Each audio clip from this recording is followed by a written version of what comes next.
Today's webinar on the Native American and Alaska Native Children in Schools program competition.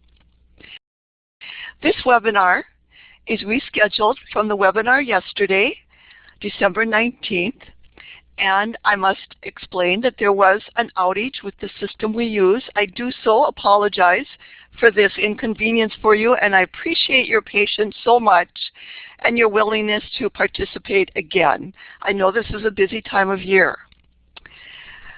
This webinar is a pre-application technical assistance training for those individuals interested in applying for funding under the Native American and Alaska Native Children in Schools competition. And you'll be hearing us call this NAM. We use that acronym, so if you hear us say NAM, you know it's the Native American Alaska Native Children in Schools program. My name is Mari Rasmussen. I will be facilitating the webinar today along with my colleague Kara Ballantyne.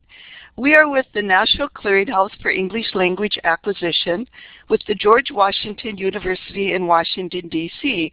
And again, another acronym, NCELA, as many of you know. This is what we're called as a federal contract with the Office of English Language Acquisition, OELA, as others may know it as, with the United States Department of Education, and we are hosting the webinar today. Just a little bit of housekeeping. This webinar will be presentations, but we will be taking questions, and we encourage you to submit questions. We would ask that you submit the questions through the chat box on your left. We are not going to be stopping the webinar at any point for questions. We're going to take them at the end. And if you don't get your question answered, feel assured that you will get it answered. We will follow through with questions, and you are free to continue to ask questions through our Ask NCELA help desk that was listed on your registration information. Okay, moving forward. As you know, the focus for today's webinar is to provide technical assistance for potential applicants for the NAM program. And I tell you, we have the experts with us today. I'm so pleased to introduce today's presenters. Cynthia Ryan, Trini Torres-Carrion, and Rebecca Ritchie have tremendous experience with this program with the Department of Education. And with that, Cindy, I'll just let you take over. Okay, thank you, Mari. Good day, everyone. I'm Cindy Ryan, and in today's webinar, Becky, Trini, and I will be presenting on the application process and the application materials for the 2013 NAM competition. We have designed this webinar particularly for educators who've not applied under the program previously, but it will also provide important updates and reminders for those of you who are prior applicants. This webinar is being recorded and will be posted on the NCELA website, so we encourage you to share the webinar with your members of your application planning team, including your evaluators and others who may not have been able to make the live session. We'll be walking you through the application package and pointing out some of the most important references to the instructions and requirements. And after the presentation, we'll have time to respond to questions that you may have. I'd like to remind you to have a copy of the application package available because we'll be referring to it throughout the webinar. So we're going to begin now with Becky, and she's going to start us off with a discussion on the forms and instructions. Welcome again. This is Rebecca. I will be reviewing sections A and B in the application package. So let's start on page 6. Of course, all of the information in the packet is important, but what I'm going to do is highlight and summarize. If you look at the application transmittal instructions, you'll see that you must follow the application procedures as described in the Federal Register notice announcing the grant competition. The Federal Register notice starts on page 22 of this application package. All applications must be submitted electronically. You must submit your application through the internet using software provided on the grants.gov website.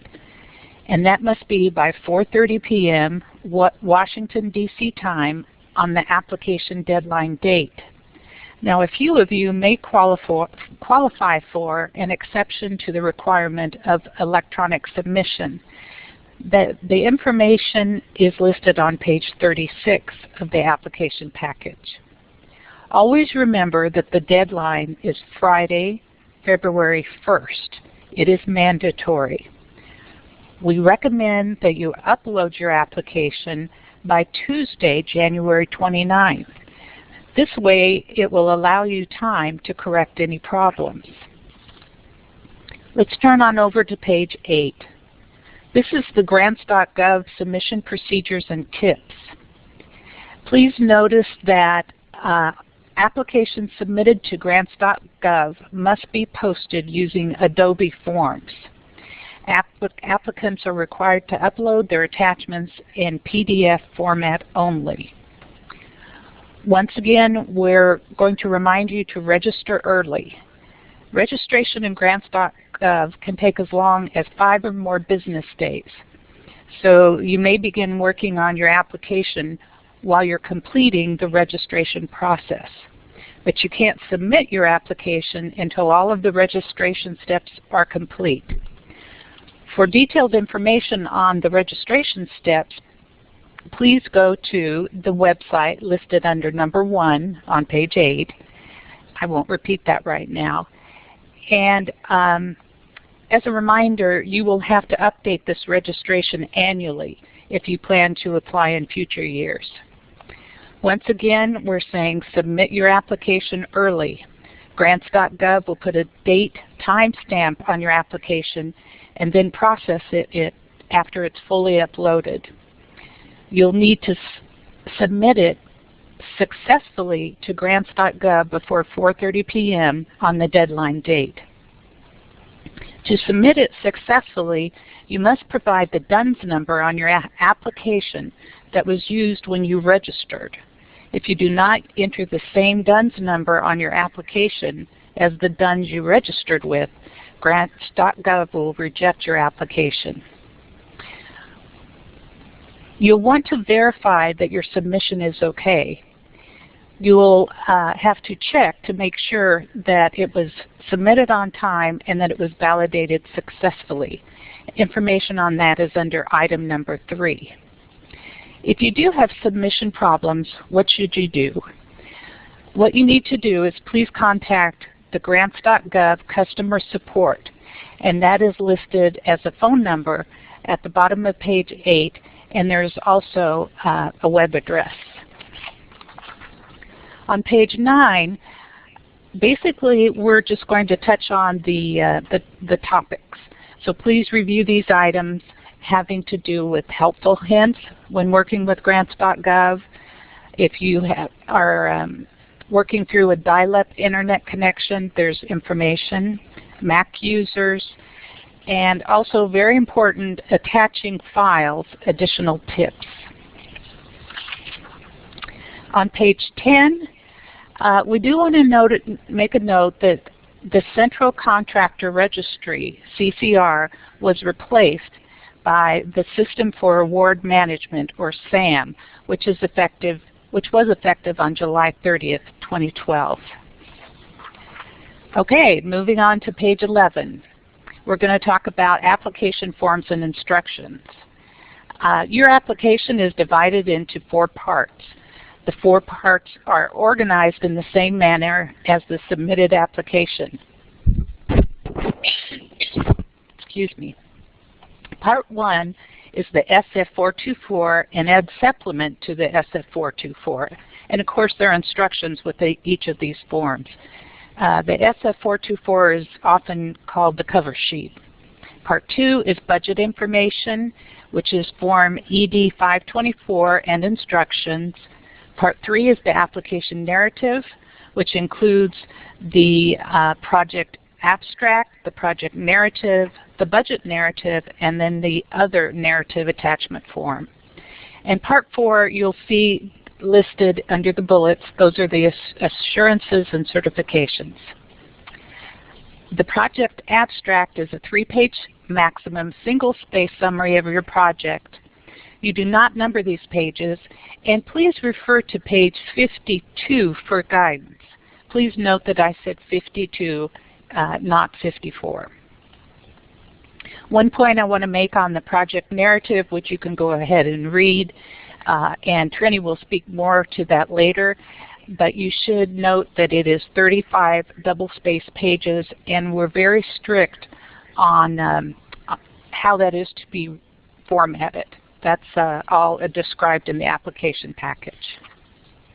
Let's move on to page 13. We're now on section B, overview information. On page 14, we're going to talk a little bit about the purpose of the program.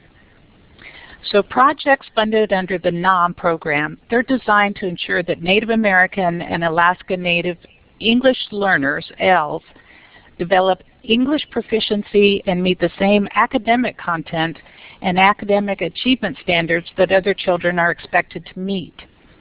Projects may support the teaching and studying of Native American languages, but must have as a project outcome an increase in English language proficiency for participating students. We have a paragraph here on eligible applicants. Please take the time to read that carefully. And if you should have any questions, please contact Trini Torres. There are two notes where it says, any eligible entity that does receive federal financial assistance under this program, meaning the NOM program, is not eligible to receive a subgrant under Title III of ESEA. There's another note that eligible applicants applying as a consortium should read and follow the regulations in 34 CFR blah blah blah, which is that information is included in a link at the end of the PowerPoint. At the end of the PowerPoint slides, there's a section that says resources, and the link is provided, and it's under EDGAR, E-D-G-A-R. I want to mention a little bit about public and charter schools eligibility. And if they are public and charter schools serving primarily Native American or Alaska Native children, they are eligible to apply if the school is tribally sanctioned or is operated under a contract from the BIA, the Bureau of Indian Education, or has secured a grant or funds from the Bureau of Indian Education, such as a grant under the Johnson-O'Malley Act. All applicants must submit the eligibility certificate form, which is included in your application package. I'm not going to go over very much on page 15 other than the instructional program requirements.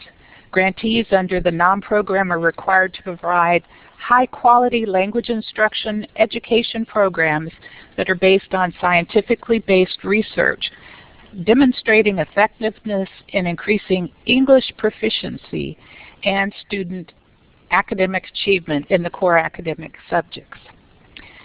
You'll note that of the programs that are authorized, that could include teacher training, curriculum development, evaluation, and assessment. There's a list of professional development activities that I'll let you review on your own.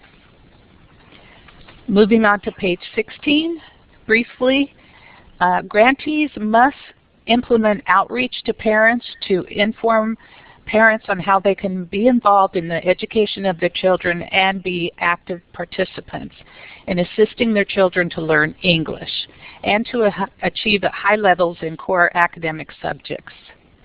I just want to mention that we do have reporting requirements.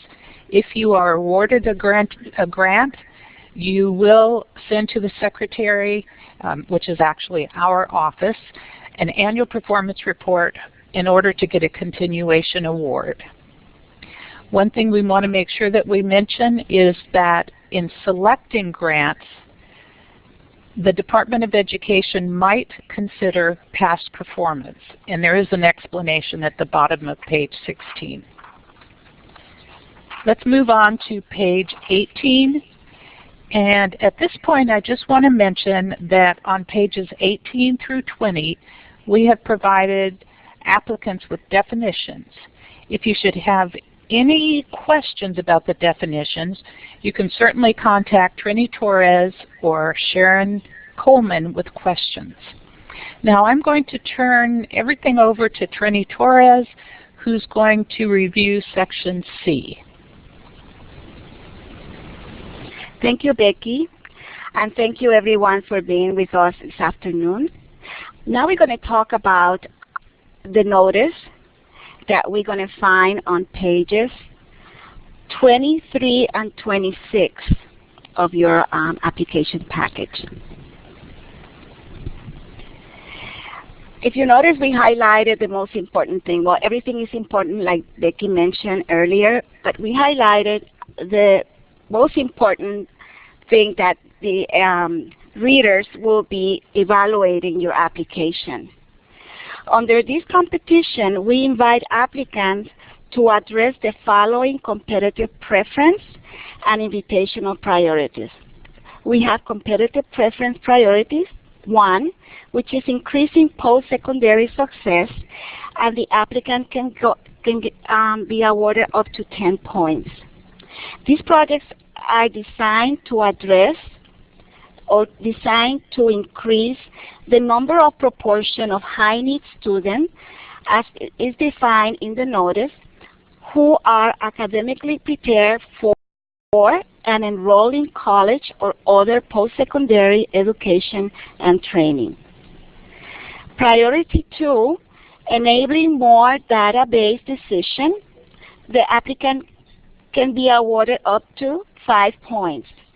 Projects designed to collect, analyze, and use high quality and timely data, including data on program participant outcomes in accordance with the privacy requirements as defined in this notice. And one or more of the following priority areas, which is improving post-secondary outcomes relating to enrollment, persistence, and completion and leading to career success, and the improving instructional practices, policies, and student outcomes in elementary or secondary school. We award up to 10 additional points to an application depending how well it meets the competitive preference priority 1, and up to 5, like I mentioned earlier, on priority 2. There is a note that says that we will only add these competitive preference priority points to those applications that score 75 or higher on the selection criteria. As well, we will fund only applications that score 75 or higher on the selection criteria. We also have invitational priorities, and these invitational priorities are supporting native language instruction, and like Becky mentioned earlier, projects that are designed to support the teaching and studying of Native American languages while increasing English proficiency. Then we have invitational priority 2, which is parental involvement to improve early learning outcomes and success. And these are the projects that are designed to improve early outcomes and success for high-need children and high-need students as defined in the notice, from birth through 3rd grade, or any age group of high-need children and high-need students within that range, through a focus on language and literacy development. And the last invitational is a new one that we would like to encourage applicants, that these are civic learning and engagement, which means projects that are designed to engage students and families in community improvement activities that support and develop civic knowledge and values. We do not give application that meets these invitational priorities a competitor of absolute preference over other applications. Okay, so now we're going to go to, we stay on page 26, and we're just going to see the applicable regulations. This is, we're going to be referring a lot to CFR Part 74, CFR Part 79. That's all what Becky mentioned earlier. This is all in EDGAR, and I would encourage you to check them to see which one applies to your particular program, because there are two exceptions. Like in the note we have that CFR Part 79 apply only to those applicants, to all applicants except federally recognized Indian tribes.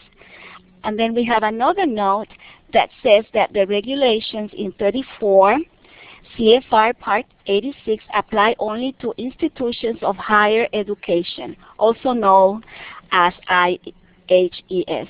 So that's very important for us to know. And we will go now to, on page 26, the award information. And many of you have asked if the estimated range of award, when we look at that, is that going to be per year? Yes, that's per year. So you have to plan your project. If you are going to design a project for up to 60 months, which means 5 years, you will need to estimate for each year how much budget you will need to implement your program. Remember that the estimated number of awards is going to be 17. Now we're going to go to pages 39 through 42, where it says application review information. And this is where we are going to talk about our projects in those 35 pages limit that Becky mentioned earlier. The maximum score for all these criteria is 100 points. The maximum score for each criterion is indicated in parentheses. The notes that we have provided after each criterion are guidance to assist you in understanding the criterion as you prepare your application. Consider the point value of each selection criteria and sub-criterion in developing your narrative response. Selection criteria 1 is the quality of project design, and it's 30 points. I'm not going to be reading everything because you read that. But what I'm going to, address the notes so that you can make sure that that's what we are going to tell the readers to also look in your application when they are evaluating it. In addressing this, the project design, consider to include in your application ambitious, measurable objectives that reflect the performance measures discussed in section 6 of the notice and later on this webinar regarding improving student English language proficiency and reading proficiency, and to include annual targets of expected student achievement in English. Now, we always say ambitious, measurable objectives, but when we say ambitious, also is that that is feasible for your program. You might include measurable objectives that reflect all or some of the competitive preference and invitational preference if you choose to address those priorities. Remember that the readers are going to also evaluate your proposed priorities. So you must describe how you are going to be implementing those priorities in your project design. Now, the quality of the project personnel is 10 points, and the Secretary considers the extent to which the applicant encourages employment from persons who are members of groups that are traditionally have been underrepresented. We also qualifications, including relevant training and experience of the project director or other key personnel. Then in the number 3, quality of the management plan is 30 points. So you might consider including information on how management activities support the accomplishment of each objective, costs associated with the accomplishment of each objective, persons responsible for each management activity, and time frames for the completion of each management activity. And the last one, which is the quality of the project evaluation, is also 30 points. Consider including information on how each proposed objective, including those objectives addressing competitive priorities and invitational priorities, if you choose to address those priorities, and how they will be evaluated. Include information on how you will collect, analyze, and report quantitative data on the performance measure. And then just to make another observation, that you might think that awarding up to 15 points can be disadvantaged, but I wanted to tell you for those that cannot cannot address the first one, which is the post-secondary success. It all depends on how well you write, you explain your selection criteria. Because we had, on 2011, we had the same competitive preference priority, and the best applications came from those, or not the best, most of the best applications came from both the post and the elementary grade. So it's how well you're going to be addressing your proposal.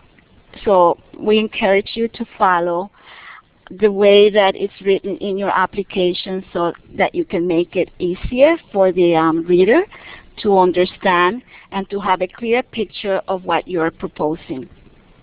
We also have, later on, we're going to give you the site, but we would encourage you to visit the full applications that were awarded for 2011, and this will give you a better picture of what other projects are doing. So best luck, and now we're leaving Cindy. That was fast.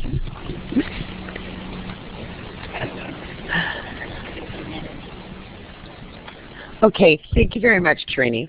I wanted to mention that one thing that Trini had briefly mentioned earlier is that we're really conducting this webinar with the idea that you're following in your application package. The slides that you see, we don't have a slide for every single page of the application package, obviously, or that would have been a very big PowerPoint. So if you get the sense that you're missing slides, or the slides are not following the discussion, it's because we really are working off the application package.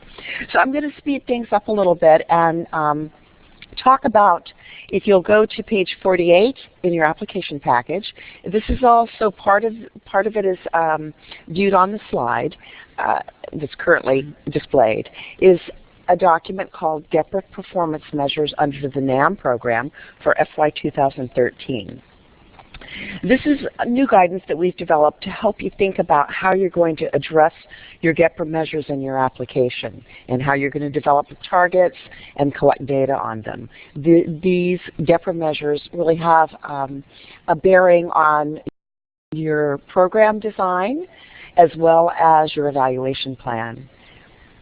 GEPRA is the GEPRA Performance Results Act, which was created to ensure that federal agencies measure progress and the success of their programs. So we use the data that you provide from reporting on the GEPRA measures to report on the program as a whole, and this information is submitted to the Congress, and it's available for the public as well. If you're familiar with Title III English Language Acquisition, the State Formula Grant Program, you'll recognize that the GEPRA measures are very similar. They're aligned with, the NAM GEPRA measures are aligned with the Title III AMAOs. And in the case of the Native American program, we're measuring proficiency, English language proficiency, attainment, making progress in English language proficiency and attainment of English language proficiency. And then we're also measuring, like Title III Formula Grant does, we're also measuring content in achievement in the content areas. In the case of the Native American program, we're focusing the GEPRA measure on the content of reading. Only those programs that serve elementary and or secondary students are required to report GEPRA measures. Post-secondary programs are not, but we encourage applicants that are developing post-secondary programs to develop project performance measures to assess proficiency in English in the content areas. In other words, they won't be necessarily responding to the GEPRA measures, and they won't be reporting on the state English language proficiency assessment or the state content assessment in reading, because those are designed for K through 12. But they should consider measures that would be related to what those post-secondary students were expected to achieve in English language proficiency and content subjects using other measures, other instruments. I'd like to point out, too, that in planning to report GEPRA measure data is an important part of your application, but an equally important part is your project performance measures. These are the measures that are specific to your own grant program that have to do with other kinds of outcomes other than the GEPRA measure outcomes, that have to do, for example, with the curriculum that you're going to develop, with professional development outcomes, with expectations in the native language, for example.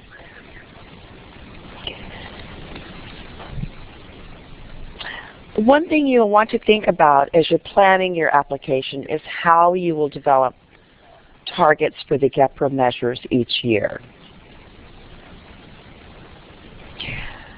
So if we go to page 52 of the application package,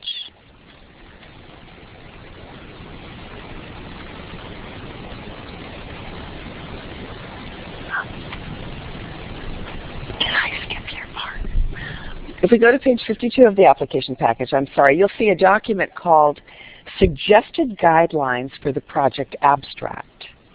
The project abstract is not a required form, but we encourage you to use it using the suggested template. It's helpful for the department staff, the Native American program staff that are going to be screening your application here in the department, in our office.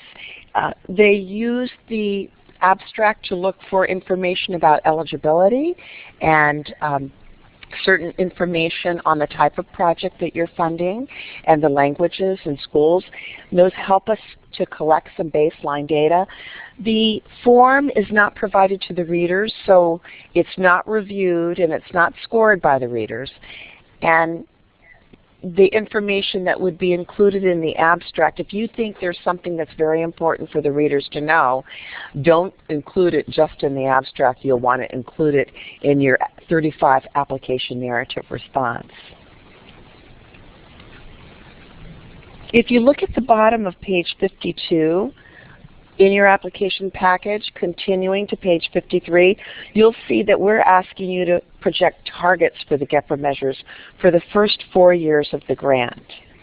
And we are also asking for a very brief summary of project performance measures related to the curriculum development, final products that you plan to develop, curriculum, professional development, parent involvement. In listing the type of project, it's the fourth item down on the project abstract. You might consider indicating if you plan to provide instruction in a Native American language or if it will be provided exclusively in a model that uses English only. Now I'm going to turn this over to Trini, and she's going to talk a little bit about budget guidance. Thank you, Cindy.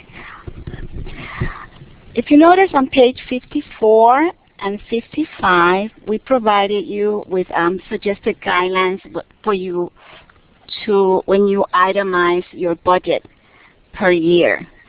So this is just for you to, it will give you an idea of how you should, each item, what you can include on your item. And I just want to, I'm not going to read it because I think it's pretty simple to understand, but I would like to make a point where it says contractual, that it says provide a brief statement that you have followed the procedures for procurement under 34 CFR parts 7440 and part 80.36. So this is, again, you need to, you just go on to the ACAR and see what is that about, in case you don't know. Then on page 55, if you are going to request or apply for indirect cost, make sure that your agreement for the indirect cost is valid. It's not expired. That's just a little on the note. And I think that's it. And I hope that this will make it easier for you. Thank you. Now, Cindy.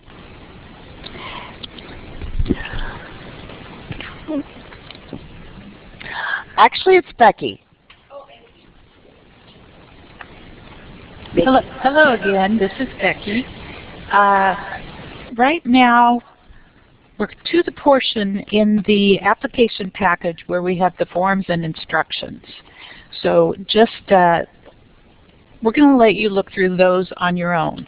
You'll be able to read through what to do with the forms, and once again, any questions, please call Trini and Sharon. Now, my part is the application checklist, which is page 68, the last page. But we're not finished yet, because after I go through this page, we have a few more PowerPoint slides, and then we're going to have time for your questions. But I just want to point out, we put together the checklist so that you can see what is required. Once you get a draft done, you want to make sure that you go through this and have everything together. Always be aware that your forms must be signed by the authorized representative, which in many cases is the superintendent. At the very beginning of the list, we have the application, which is SF424, which we consider to be the cover page. Then there is another form, which is a supplement to it. We have the ED project abstract form, which I believe it was Cindy went through. It's a 3-page limit, and page 52 has guidance. We have the standard budget forms. There are 2 parts to it, sections A and B. And then there is a budget narrative attachment form that's actually in 2 parts. It's your itemized budget for each year. And then the second part is a budget narrative justification for each year. The next 8 items with the little boxes next to them are all forms. I won't go through and read any of those right now, but as you get down to the very end of those 8, after student data sheet, there is the project narrative attachment form. That's where you include the narrative of your proposal, and once again, it does have a 35-page limit that you'll need to review in the application notice. The other optional form is actually called Other, and that's where you can include your table of contents. And at the very end of your application checklist, you're going to want to make sure that you've addressed all application requirements, including the selection criteria and priorities. Now, page 65, earlier I said 68, that was wrong. We're at the end of the application package, but now Cindy wants to review some of the tips which are included in the PowerPoint.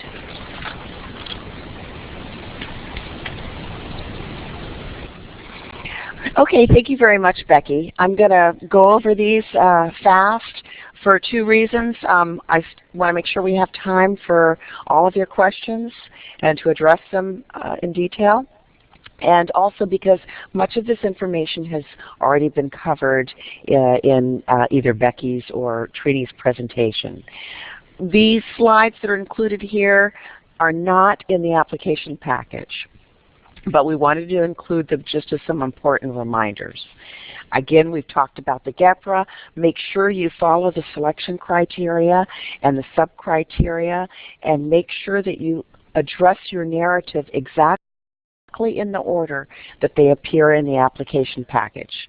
When you're writing to the selection criteria and the sub-criteria, it's so important to follow the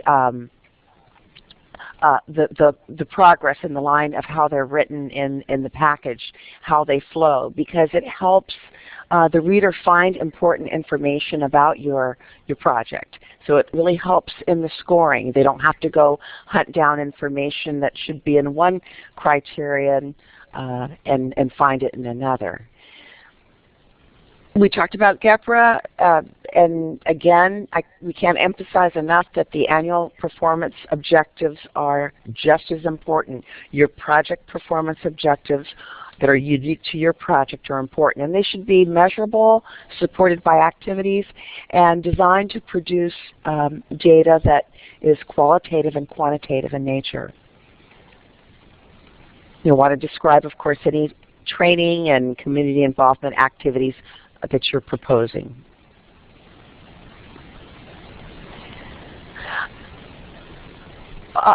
I would like to say, too, that in terms of the performance objectives, having them be measurable and annual and designed to produce quantitative and qualitative data and designed to measure improvement outcomes are important because that lays the foundation for your evaluation plan. They're intrinsically related, even though the project design and usually the project objectives are addressed in the project design section of the application, and the evaluation plan is in a different section, but they really need to be linked. These are just a few reminders of what you should consider when you're designing your evaluation plan, and most of this information is included in the selection criteria. Again, submit your application at least on the day of the deadline, if you can possibly do it. It's distressing to hear so many hard-working applicants find out that if they didn't submit their application exactly on time, and if it's even a second beyond that 4:30 deadline, it is considered late.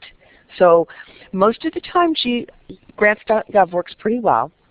However, when a lot of people are on it at the same time, it might not be as fast as it usually is, and you can have technical problems. So we want to make sure all of you have enough time to submit all your documentation. Read the entire application notice. We've only been able to really glean some of the most important things, but I would encourage you to sit down with you and your application planning team to review every single document thoroughly. The 35-page limit, we've gone over that.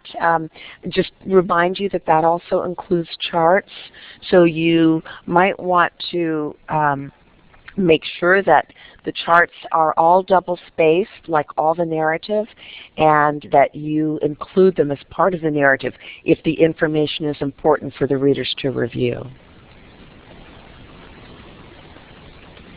So again, we're going to double space and consider the point value of each selection criterion. I think Trini went over that very well.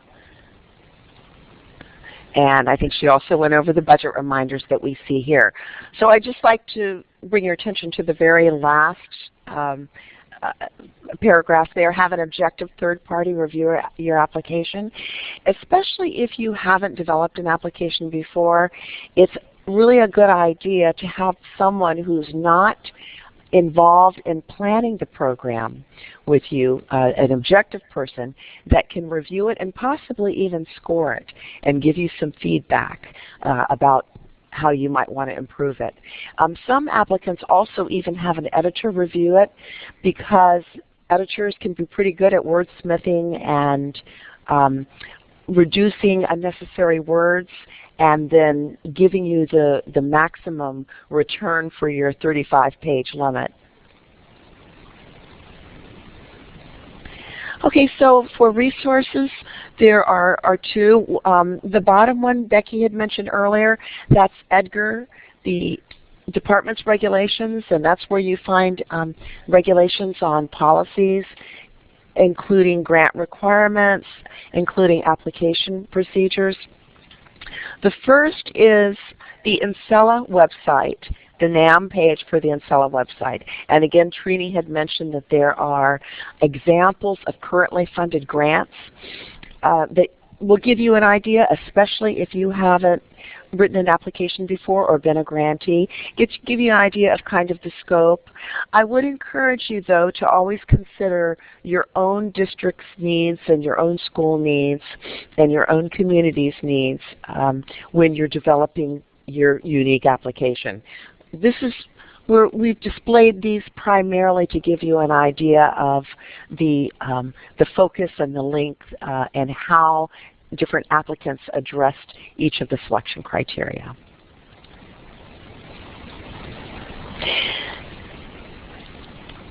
Today we're going to spend the rest of the time with your questions and answers, but if you think about something after today's webinar, if you would rather ask a question directly to the program specialist here, Trini Torres-Carrion, who's the program manager, will be glad to respond to your questions. You can email her or telephone her. And if Trini's not available, Sharon Coleman is also assisting in responding to questions.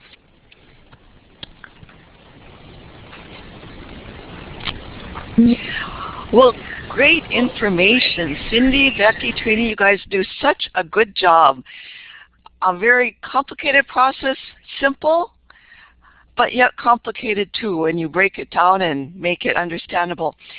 Amazingly though, you gave such good information, but we do have questions, and we do have some time to take questions. So I'm not sure who wants to answer this question. I'm going to throw it out, and why don't you see who wants to take it. And just a reminder, this webinar will be recorded and available on the NCELA website. The PowerPoint slides are already up there, so if you missed some of it, you can get that information on the website. I'm going to go ahead with the questions. And we have some questions on eligibility. I'll just start with the first one on private schools. How can private schools qualify?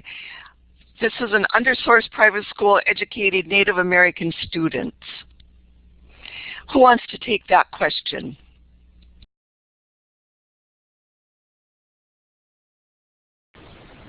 Okay. The private schools generally would not qualify to be a grantee unless they meet the conditions of a tribal schools, for example. But the way in which private schools participate is to be involved in the application planning, and they can get direct services from the grant program, but they're not going to be the direct applicants or the grantee or the fiscal agent. Great. Okay. Another one is schools not funded through Bureau of Indian Education. Are they eligible? If you notice, this is Trini, and I just want to refer the applicant who asked that question to the eligibility. We have several entities that are mentioned there, and if you're not a BIE or a BIE contract, but you have, I don't know what type of school are you talking about. If you're a public school, I'm assuming that that's your question, you can apply in consortia with the tribe. So public schools, what they do, and they have predominant Native American students, and they want to provide special services for them under this program, they make this collaboration effort with the tribes, and then they decide there who is going to be the fiscal, but the applicant should be always the tribe in this case. Thank you. Great, Trini. And along with that, I'll just throw this one out. Does American Samoa qualify as Native Americans for the purpose of this program? Well, yes. When it comes to the Pacific Islanders, the nonprofit organizations that are serving educational entities that are serving languages they can apply for this. Yes, and I want to because I received a question this morning. Remember that you can always do consortia. You can always find another partner for you to create to design and create a program. For example, in another programs that we have like Hawaii in collaborating with Guam. So they do this partnership, and they train teachers from Guam. So I'm just giving you that other alternatives that you may have. Thank you. Great, Trini. And there are a couple questions for more information, and you can see we have the slide up on the GIPRA information. Also, somebody asked if the information on, or we have the slide up on Edgar, and somebody asked if the GIPRA information would be repeated. Again, this is also available on the PowerPoints, on the Ancilla website, and the recording will be available. So we're going to move on with more questions, and the next question refers to the invitational priorities. So if you remember, there are competitive priorities and then 3 invitational priorities. And the question is, how do the 3 invitational priorities fit into the grant total points? Well, like we mentioned before, we are not going to award any extra point for this. We are encouraging the applicant to consider any of this invitational priority, and how it helps you is it depends on how well that particular activity that you want or project that you want to design in order to provide the services. So if you develop a very strong, like we have recommended in the selection criteria, and you are very strong, and you are explaining well, this is a good way to get points, because I mean the readers will be able to they're the ones that score, no? But that will give you the opportunity to be scored higher. I'd just like to add to what Trini is saying is that even though the invitational priorities don't receive points, as Trini said, they are discussed. Your plan about those priorities is going to be discussed throughout the application. And so if you select an invitational priority, it's probably something that you have a need to do, or you feel that your grant program can address it very well. And so that's what gives you the advantage, is that it's going to be something that is going to be discussed in the selection criteria in the program design. And it can be something innovative also, so right. It will give you that push. Well, great. Well, thank you. Okay, kind of along that same line of the project design is how can a project, a single project, address both issues related to post-secondary success and early learning? Usually, exactly. It all depends what's the grade level for the applicant that you are applying for. And let's say that don't plan to address the two competitive preference priority just to get the points if you don't have the need. So I would just recommend you that if you are a post-secondary, just address post-secondary. And for those that at the elementary or the other the database, but don't try to fit everything in one because like we mentioned before, your plan is based on your needs, and if you consider that you want to address if you want to address those so it's up to you. So if you think that you can do it, because remember that it talks about needs, children in needs and student in needs, and that describes very well what that means. So if you want to do something to address any of those needs, well, I think that you can address both if you want to. So thank you. Well, great. Well, moving right along, and we are coming up upon the 2 o'clock hour with questions, but I understand we have a little more time and that we do want to take care of all questions within reason. Is that correct, Cindy and Becky and Trini? Yes, we're here for as long as the participants may need us. Okay, well, I'll move right along. So, are we ready to tackle training? You know, that's a complicated subject. And I have a couple questions that relate to training. They kind of relate to how much detail should be put into the professional development plan, how to use consultants,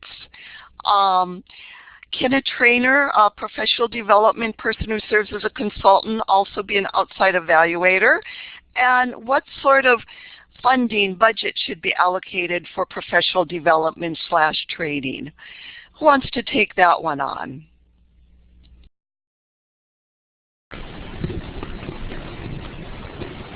Well, let me just start. I'm looking at the question here. It's quite a packed question. Oh, this is Cindy. It's not necessary for responding to the first question in that series. It's not necessary for the evaluator to be named. One of the things that we ask for in the application is position descriptions of key personnel and not resumes. So if you know the evaluator, you can name that person as part of a position description, and many applicants do. But if you don't know the evaluator at that point, and sometimes even though applicants may have worked with an evaluator and before preparing the application, and we highly encourage it, but sometimes they may not have an evaluator, so that's not a requirement. The evaluator can be a consultant, and I think maybe what the question is getting at here, the consultant who's providing professional development or TA in the grant, that does happen sometimes, but we encourage a separation of those duties because it's better for the evaluator to be an objective, more objective in the evaluation process and not really be evaluating the effectiveness of the professional development if that person is responsible for the professional development. So there is not a prohibition against it, but we would think that you might want to consider having different people for technical assistance and that than those who are also evaluating the program. I also, yeah, one of the things about the consultants that we were talking and how the training, I received a question about if you have a need to train your teachers, I mean, and you want to certify your teachers, you can use funds for that too. So you don't necessarily have to have a consultant. You can also make arrangement with a university or an entity that can, in order to prepare a program so that you can certify your teachers.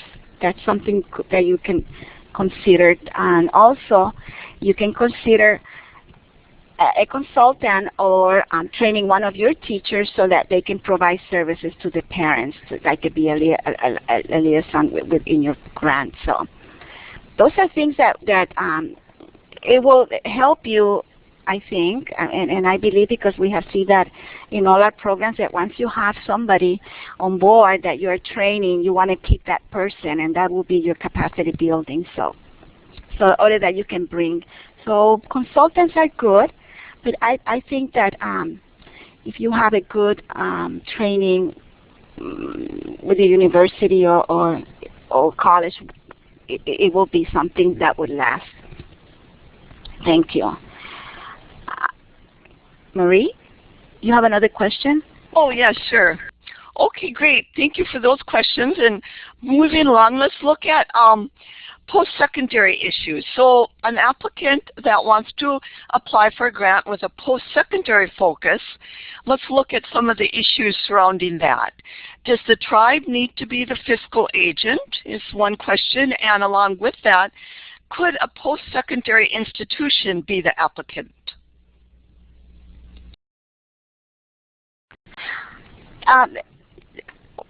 If they are certified, like the tribe, let's say we have tribal colleges, that's so far that we have, tribal universities, they can apply directly.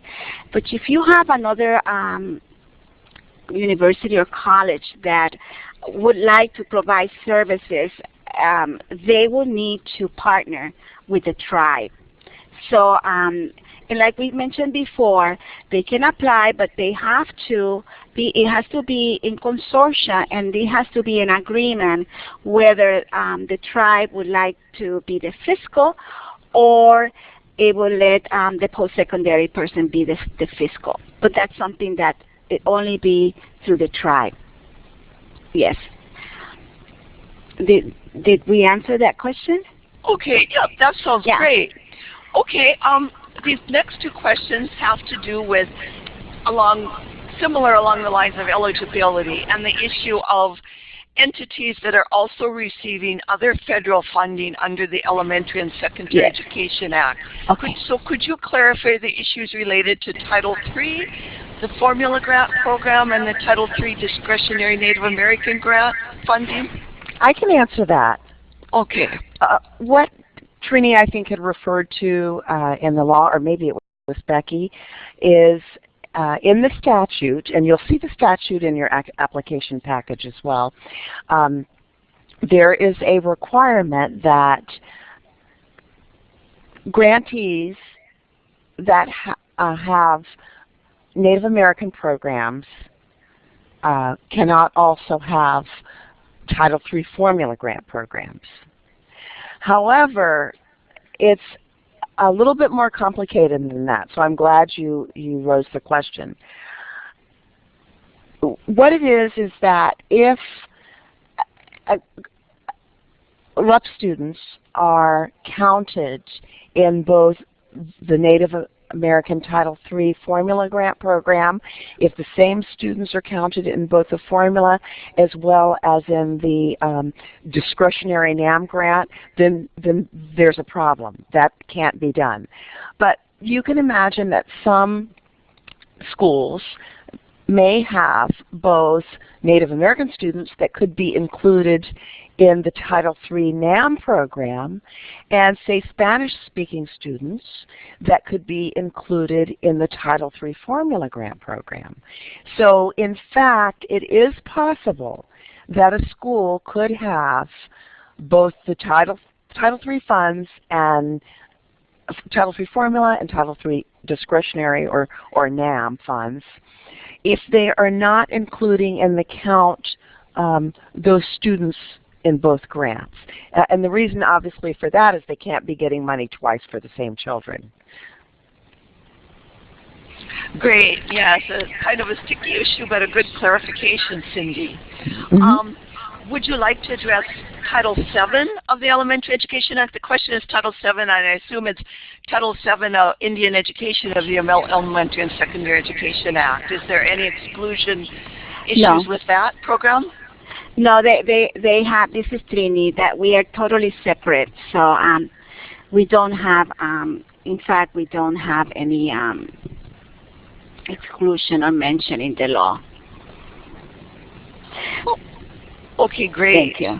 But the only thing that I would like to add, and is that we have, as a grantee, we might be providing services in the, let's say, after-school programs that you might consider designing your project. And you have to be aware that there are funds under Title I that provide services, that you can provide those services. So you just have to make sure that if you have any particular program that is not covered by another program under the department, that you are that we don't become supplanting. So I think like the Office of Indian Ed and like we do, we just want to make sure that you have separate funds, that you are separating the funds for your activities after school. Thank you. Great, Trini. Okay, so we're getting into more eligibility and funding issues. How about JOM, the Johnson O'Malley funding, which comes through the tribe and goes to school districts? Yes. Can a school district that has a relationship with the tribe and receives Johnson O'Malley funding apply for the grant as the fiscal agent? Yes, they can apply. Yeah. That they can apply. They don't need to even go through the tribe. Because they can apply directly. So that JOM agreement helps with this program too. Yes, helps with this program. But making sure that we're going to be, we have predominant. I mean, what that means, that we have more, our students are Native American in that sense. But yes, they can apply directly with no issue. Great. Okay. Well, thank you, Trini. I've had a couple other questions, and you actually, I think, pretty much covered these on the webinar, but I wondered if you wanted to address them again. One of these is how long is the funding, and I think you did address that was 5 years. Is that correct? Yes, up to 5 years. You decide how long you want to keep your project, but you can go up to 5 years. Yes. And along that same line, there was a question on how much you recommend that a school, a grant, a proposal, ask for each year, request each year for each year of the grant. We don't recommend, we just give you an estimated range. So based on your needs, you're going to calculate how much money you are going to need for your project, and just make sure that you are in that estimated range between 150, I think, and 300. So that's how you're going to be calculating your project. So we don't make recommendations on that. Only just make sure that you don't exceed or ask for less if you really need more. Okay, great. Thanks, Trini. And all this is published in the application package. Yes, and we are a little over time, but we're going to continue to take questions. But if people need to leave, you will feel free, and this will be recorded. So we're going to just get a brief clarification on the Title VII of the Elementary and Secondary Education Act and Johnson O'Malley funds that come through the tribe for a school district that receives both of them. So the question is to recommend if they should apply for the tribe or apply on their own.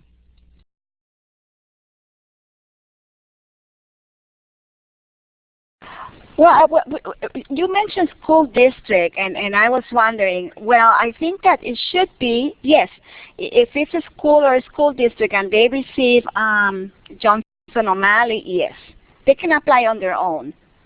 But we encourage, especially the public schools, that if you are going to be, because you have to notify the parents and all that, and you're going to be creating a special program for these students, that you do have the communication with the tribe. But yes, you can be an applicant on your own. Okay, great. And just a brief question asking for clarification on the $300,000 maximum. Is that each year or total over 5 years, Trini? That's each year. Each year. But that doesn't, I mean, you remember that if your application is successful, we are going to analyze your budget. So you can request, and at the end, we are going to be analyzing your budget, see that it's, you are asking for allowable cost that we can approve. But yes, you can go up to $300,000. We're encouraging those, especially those that are going to be in consortia, like if a post-secondary want to work with a high school. So we're going to consider that, and it depending how big your project it's going to be, or how is your environment, like the ones in Alaska that they have a remote and the transportation is very difficult. So we consider a lot of those issues that the grantee might be confronting for the approval of your request. Okay, great.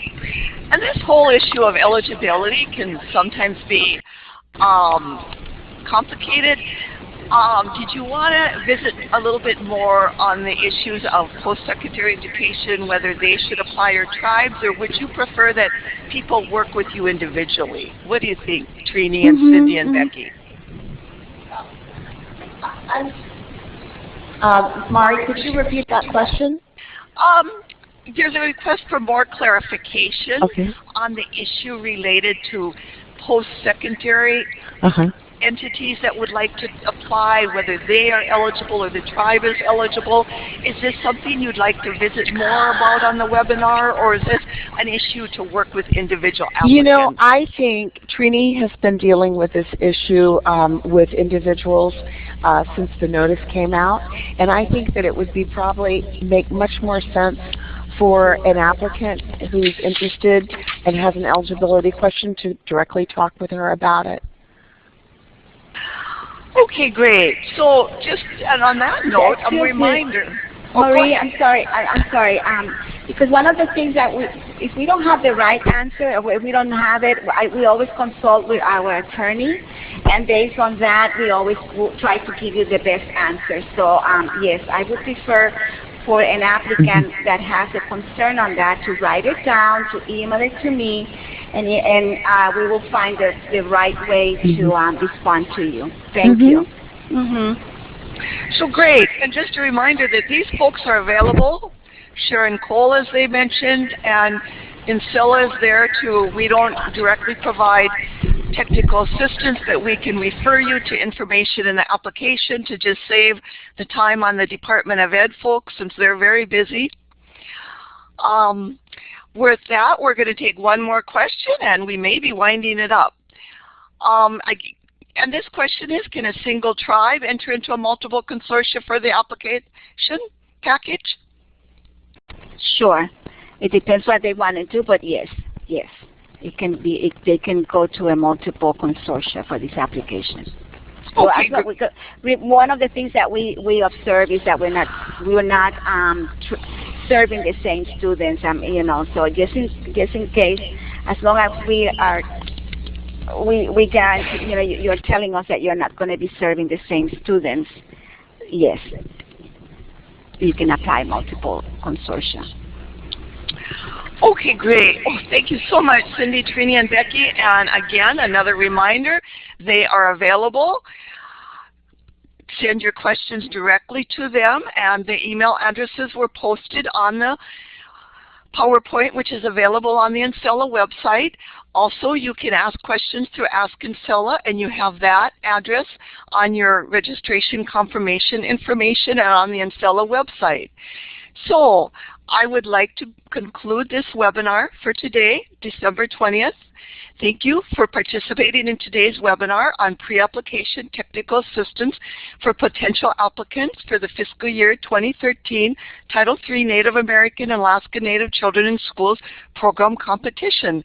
Our presenters were Cynthia Ryan, Trini Torres-Carrion, and Rebecca Ritchie, and hosted by the National Clearinghouse for English Language Acquisition, Ancela, located at the Graduate School of Education and Human Development at the George Washington University.